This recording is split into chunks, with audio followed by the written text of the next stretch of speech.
ওপর করি, ভাগ্য প্রারব্ধের ওপর করি, নিয়তির ওপর করি। যখনই ভালো কিছু হয় আমরা বলি এ হলো ঈশ্বরের দয়া, যখন খারাপ কিছু হয় আমরা বলি এ হলো ঈশ্বরের মায়া। কখনো ঈশ্বর বা ভাগ্য বা প্রারব্ধ বা নিয়তি, আপনি নিজে কোথায় তা কখনো ভেবেছেন? আপনি বিশ্বাস করছেন ঈশ্বরের উপর, প্রারব্ধের উপর, কখনো নিজের উপর করেছেন?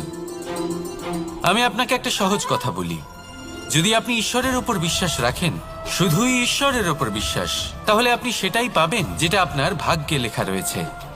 কিন্তু যদি আপনি নিজের উপর বিশ্বাস রাখেন, আত্মবিশ্বাস রাখতে শেখেন, তাহলে ঈশ্বর আর নিয়তি দুজনে মিলে আপনার ভাগ্যে সেটাই লিখবে যা আপনি চাইছেন।